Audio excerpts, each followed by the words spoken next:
Mira ignored her, turning her attention to Ella. You think you've won because he's with you now? You're just second best. He'll always love me more. John stood, his voice steady but firm. Mira, I loved you once, but you threw that away. What Ella and I have is real, and nothing you say will change that. Mira scoffed, crossing her arms. You're fooling yourself. She's just a phase, and you're desperate. Ella's hands trembled, but she refused to let Myra's words get to her. I'm not a phase, Mira. You're just bitter because you lost something you didn't value.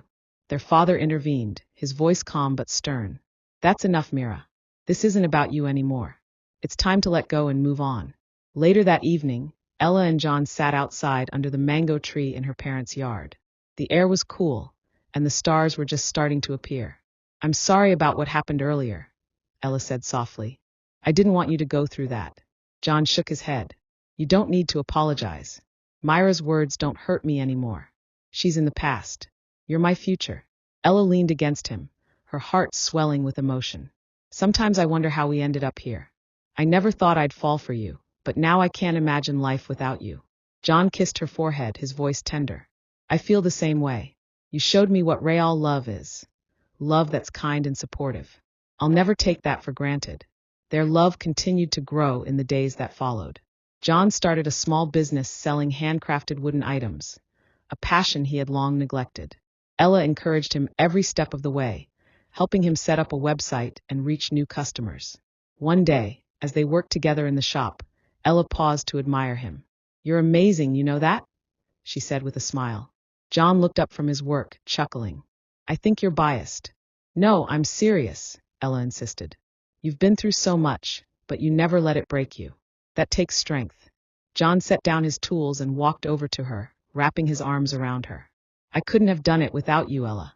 You're my strength. But the whispers in the village didn't stop. Myra's friends began spreading rumors, claiming that Ella had stolen John out of jealousy. One evening, as Ella returned from the market, she overheard two women talking nearby. It's shameless, one said. How can she date her sister's ex? Doesn't she have any dignity? Ella's face burned, but she kept walking, refusing to let their words affect her. When she got home, she told John what had happened. I don't know how much more of this I can take, she admitted, tears filling her eyes. John pulled her into a tight embrace. Ella, they can say whatever they want. Their opinions don't matter. What matters is us. Ella nodded, her tears soaking into his shirt. I just want to be happy with you, John. Is that too much to ask? John kissed the top of her head, his voice steady. We'll have our happiness, Ella. No one can take that from us. That night, as they lay in bed, John held Ella close. He knew the road ahead wouldn't be easy, but he also knew that their love was worth fighting for. No matter what challenges came their way, they would face them together. Myra's jealousy toward John and Ella had grown into an obsession. Seeing her younger sister happy with the man she had discarded was a wound she couldn't bear. The whispers around the village only fueled her rage. Everyone seemed to admire John and Ella's love story, while Mira faded into irrelevance. But Mira wasn't ready to let go. One evening, Mira showed up unannounced at John's shop. She wore a tight-fitting dress, her hair styled in loose waves, and a coy smile on her lips. John, she said, leaning against the counter. Can we talk? John looked up, startled. What are you doing here, Mira? I've been thinking, she said, stepping closer. We had something special once, didn't we? Don't you ever miss it? John frowned, his chest tightening with unease. That's in the past, Mira. I've moved on. But have you? Mira whispered, placing her hand on his arm. I know you, John. Deep down, you still care about me. You wouldn't have loved me so much if you could just forget me. John stepped back, his voice firm. Mira, I love the person I thought you were. But that person is gone. I'm with Ella now, and nothing will change that. Myra's face hardened, her flirtatious demeanor vanishing. You think she's better than me? She snapped. You're making a mistake, John. No, Mira, he said, his voice calm but resolute. The mistake was ever thinking you loved me. Humiliated, Mira left the shop, but her anger only intensified. She refused to let Ella win without a fight. Her next move was more sinister. One evening, as Ella cooked dinner, Mira snuck into their home. She poured a clear liquid from a small vial into the stew simmering on the stove, a twisted smile on her face. But as she prepared to leave, Ella returned to the kitchen. Mira. Ella's voice was filled with shock. What are you doing here? Mira froze, then quickly regained her composure. I was just checking on you. Ella narrowed her eyes. Since when do you check on me? Mira smiled sweetly. Oh, come on, Ella. We're still sisters, aren't we? Ella didn't believe her for a second, but Mira left before she could question her further. Suspicious. Ella threw out the stew and confronted John about Myra's visit. She's up to something, Ella said, her voice shaking.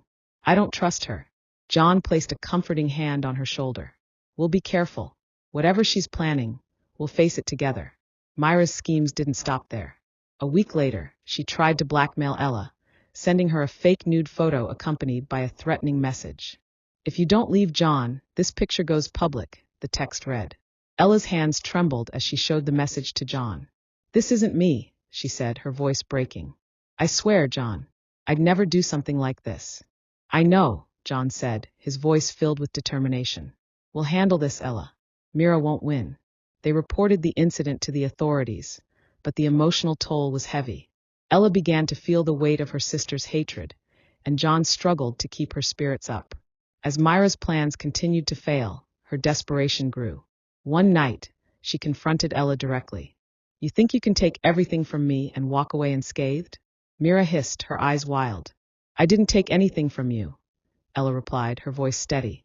You gave him up, Mira. This is your doing. Mira lunged at Ella, a knife in her hand, but in her frenzy she tripped and fell, the blade cutting into her own arm. Ella screamed, rushing to her sister's side. Mira, what have you done? Mira looked up at her, tears mixing with her blood. You ruin everything, she whispered before losing consciousness. The incident left Mira hospitalized and the village buzzing with rumors. But Mira wasn't done. From her hospital bed, she spread lies, claiming Ella had used voodoo to steal John from her. She's always been jealous of me, Mira told anyone who would listen. She used dark magic to take him away. The accusations hurt Ella deeply, but John stood by her side. Let them talk, he said, holding her close. We know the truth, and that's all that matters. But deep down, they both knew Myra's hatred wasn't finished yet. The aftermath of Myra's failed attack on Ella, and her subsequent hospitalization left a trail of chaos in its wake. The village buzzed with Myra's dramatic claims of voodoo and betrayal. People whispered about Ella in the markets, at church, and even at John's shop. But despite the mounting pressure, John and Ella stayed united, determined to weather the storm together. One sunny afternoon, Ella walked into the shop, her shoulders tense. John, she said, her voice soft but strained. We need to talk. John set down the wooden box he was carving. What's wrong? They're saying things again, Ella admitted, sitting down on a stool. Myra's telling people I've cursed her. That's why she got hurt. John's jaw tightened, his frustration evident. I'm tired of her lies. She'll do anything to ruin us. Ella nodded, her eyes filled with exhaustion. I can't take this anymore, John. Everywhere I go, people stare at me like I'm a monster. John reached for her hand, his grip firm. We'll get through this, Ella. I promise. Mira can't hurt us if we stand together. Mira, meanwhile, was spiraling further into her obsession. From her hospital bed, she concocted her next plan. If she couldn't break them apart with lies, she would expose Ella in a way no one could ignore. She contacted an old friend, someone skilled in manipulation and deceit. Together, they created fake nude photos and videos of Ella, altering them to look as real as possible. Myra's plan was simple. Send the materials to everyone in the village and shame Ella into leaving John. The next morning, Ella woke up to dozens of messages on her phone. She opened one, and her heart sank. A doctored image of her circulated in a group chat, accompanied by cruel comments. What is this? She whispered, her hands shaking as she showed the phone to John. John's face darkened as he scrolled through the messages. It's Mira, he said, his voice laced with anger. She's trying to humiliate you. Tears streamed down Ella's face. John, people are going to believe this. They won't, John said firmly. We'll fight this. She can't get away with it. Together, they went to the authorities, filing a report about the harassment. But the emotional damage was already done. Ella found it hard to step outside, fearing the judgmental stares of the villagers. Even at church, people whispered behind her back. One Sunday, as John and Ella walked into the church, Mira was there, sitting smugly with a group of women. She smirked as they passed, her eyes gleaming with satisfaction. Ella's hands trembled as she took a seat beside John. I can't do this, she whispered. Everyone's staring. John wrapped his arm around her shoulders, his voice calm but firm. Let them stare. They don't know the truth. Myra's actions reached their peak one stormy evening. Unable to stand the thought of Ella being happy with John, she waited outside their house, clutching a vial of poison. Her plan was to sneak in and taint their water supply, ensuring both of them suffered. But as she crept toward the house, lightning illuminated her path, and she stumbled on a rock. The vial slipped from her hand, shattering on the ground. The acrid smell of the poison filled the air, making her cough violently. John heard the commotion and rushed outside. Seeing Mira hunched over, coughing and clutching her chest, his heart sank. "Mira, what are you doing here?" he demanded. Mira glared at him, her face pale. "You ruined everything," she hissed. "You and Ella destroyed my life." John stared at her, a mix of anger and pity in his eyes. "No, Mira. You destroyed your own life. You couldn't handle the fact that someone else saw my worth when you didn't." Myra's failed plan landed her in the hospital once again. But this time, the villagers began to turn against her. Rumors spread about her attempts to harm John and Ella, and people started questioning her sanity. Ella, despite everything, couldn't help but feel a pang of sadness for her sister. "Why does she hate me so much?" she asked John one evening, her voice breaking. John took her hands in his eyes soft. "It's not hate, Ella. It's envy. She knows she lost something good, and she can't stand to see someone else have it." Ella nodded, tears streaming down her face. "I just want this to end, John. I want to live in peace." "And we will," John promised, holding her close. "We've come this far. Mira won't break us." Myra's obsession had pushed her to the brink, and even after her second hospitalization, she refused to stop. The villagers, once curious and entertained by the drama, now looked at her with suspicion and disdain. Mira, however, was determined to deliver one final act of vengeance. One quiet afternoon, as John and Ella sat in their shop, Ella noticed an unfamiliar man standing outside. He was tall, dressed in an expensive suit, and had an air of authority. He stepped inside, his gaze scanning the room until it landed on Ella. "Miss Ella," he said, his voice calm but stern, "I'm here regarding a complaint lodged against you." Ella frowned, confused. "What kind of complaint?" The man pulled out a document. "Your sister, Mira, has accused you of practicing dark magic. She claims you've used it to harm her and manipulate others." Ella gasped, her face pale. "That's ridiculous. I would never." John stepped forward, his expression hard. "This is another one of Myra's lies. She's been trying to ruin Ella for months." The man nodded. "We've been made aware of her questionable behavior, but I'm required to investigate nonetheless." Ella's hands trembled as she explained everything. The fake nude photos, the poisoning attempt, and Myra's obsessive jealousy. The man listened carefully, his expression neutral. "I'll include all of this in my report," he said finally. "But be prepared. If Mira has any evidence, it may complicate matters." The encounter left Ella shaken. As the man left, she turned to John, tears streaming down her face. "Why does she hate me so much, John? Why can't she just leave us alone?" John pulled her into a tight hug, his voice filled with determination. "She's doing this because she knows she's lost. But we won't let her win, Ella. We'll fight this." Meanwhile, Mira reveled in her latest scheme. From her hospital bed, she told anyone who would listen about Ella's supposed use of voodoo. She even went as far as to produce fake charms and spellbooks, claiming they belonged to her sister. But Mira underestimated the strength of John and Ella's bond, and the growing support they had within the village. One of Myra's former friends, tired of her lies, came forward with crucial information.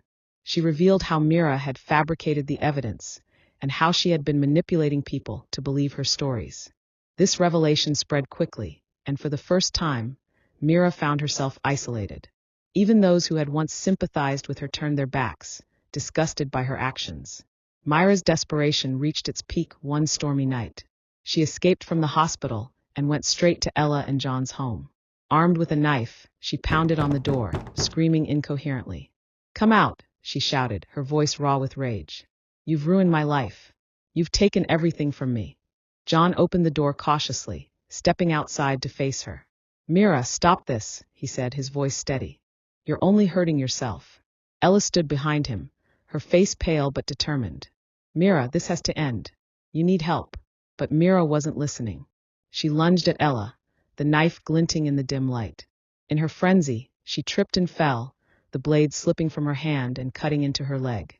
Ella screamed, rushing forward despite the danger. "Mira," she cried, kneeling beside her sister. "Why are you doing this? Why can't you just let us be happy?" Mira looked up at her, tears streaming down her face. "Because I can't stand to see you have what I lost," she whispered before losing consciousness. Mira was rushed back to the hospital, her injuries severe but not life-threatening. The incident marked a turning point. The villagers, finally seeing Myra's true nature, rallied around John and Ella, offering them the support they had long been denied. One evening, as John and Ella sat under the stars, Ella rested her head on his shoulder. "Do you think she'll ever stop?" she asked softly. John sighed, wrapping an arm around her. "I don't know. But what I do know is that we've survived everything she's thrown at us. And as long as we have each other, we'll be okay." Ella smiled, her heart swelling with love. "I don't care what anyone says, John. You're my home, my peace."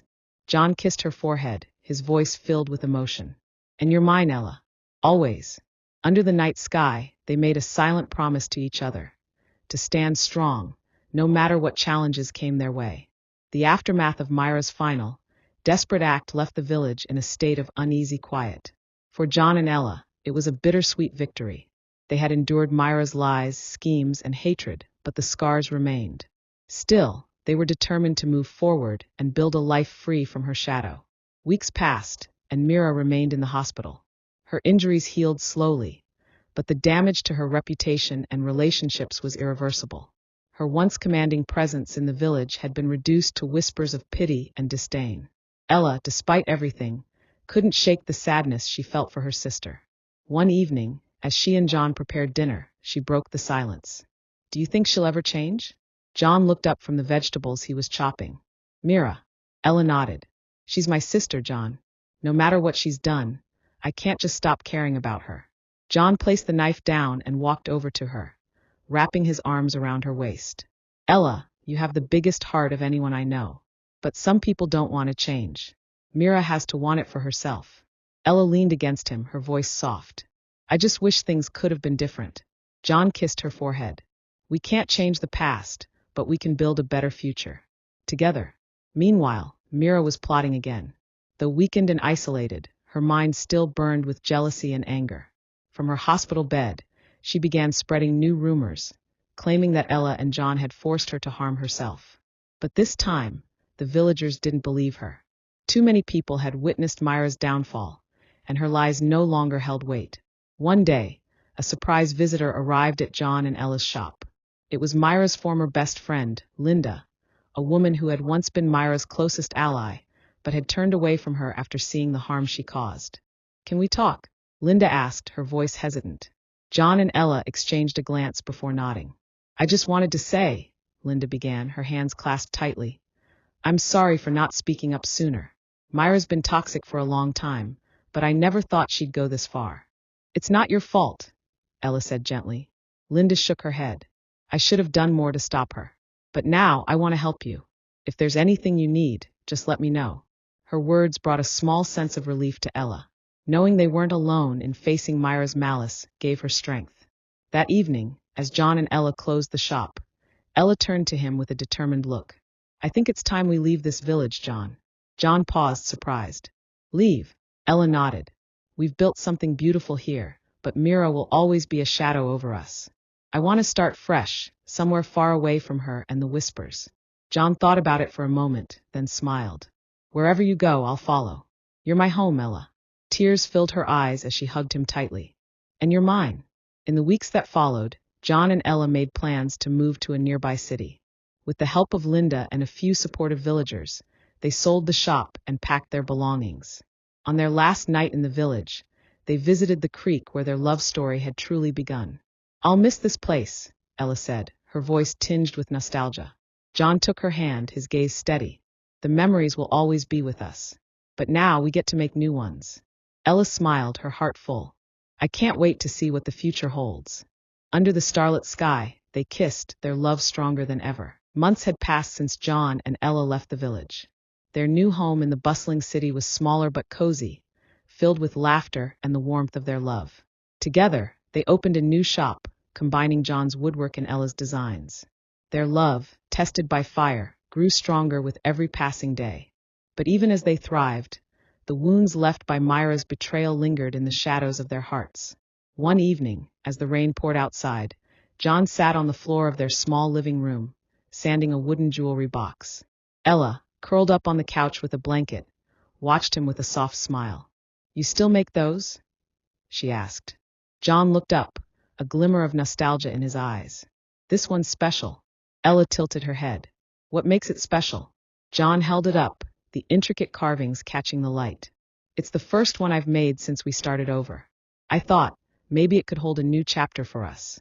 Ella walked over and knelt beside him, her hand resting on his. "You've given me so many chapters already, John. But I'll take every new one you have to offer." He smiled, pulling her close. "You've made me believe in love again, Ella. After everything, you gave me hope when I thought I'd never feel it again." The next day brought an unexpected letter to their doorstep. It was from Mira. Ella's hands trembled as she opened it, the familiar handwriting bringing back a flood of emotions. Asterisco ella. "I don't expect you to forgive me, and I'm not sure I deserve it. But I need you to know that I'm sorry. Sorry for everything I did to you and John. Sorry for the lies, the pain, and the chaos I caused. You loved me as a sister, and I threw that away because of my own selfishness. I'm getting help now, and I'm trying to find a way to move forward. I don't know if we'll ever speak again, but I hope you and John find the happiness you deserve. Mira asterisk." Tears streamed down Ella's face as she handed the letter to John. "What do you think?" she asked, her voice shaky. John read the letter carefully, then looked at Ella. "I think she's trying, and I think you needed to hear this, even if it doesn't fix everything." Ella nodded, wiping her eyes. "I don't hate her, John. I just wish things had been different." John took her hand. "Maybe this is her first step, and maybe it's ours too." In the weeks that followed, Ella began writing letters to Mira. It wasn't easy, and there were moments of anger and sadness, but it was a step toward healing. For John and Ella, life became a balance of looking forward while cherishing the past. Their love, forged in the fire of betrayal and hardship, was unbreakable. One evening, as they sat together on their balcony, the city lights twinkling below, John reached into his pocket and pulled out the jewelry box he had finished weeks before. "What's this?" Ella asked, her eyes lighting up. John handed it to her, his smile soft but full of emotion. "Open it." Inside was a small, handwritten note. "For the woman who taught me to love again. Will you make this forever?" Ella's breath caught as she looked up to see John holding a ring, his eyes filled with tears. "Ella," he said, his voice trembling, "you've been my light through the darkest times. You've shown me what real love is. I want to spend the rest of my life making you as happy as you've made me. Will you marry me?" Tears streamed down Ella's face as she threw her arms around him. "Yes, John. 1,000 times yes." Their wedding was small but beautiful, attended by a few close friends and supporters from their old and new lives. Even Mira, still on her path to recovery, sent a heartfelt message, wishing them well. As John and Ella stood under the arch, exchanging vows, they knew their love had not only survived but thrived. In John's eyes, Ella saw the man who had given her everything, a man who loved unconditionally. And in Ella's, John saw the woman who had healed his broken heart and made him whole again. Their story wasn't perfect, but it was theirs, a story of love, pain, and redemption. And as they kissed under the setting sun, they knew this was only the beginning of a lifetime of love and strength.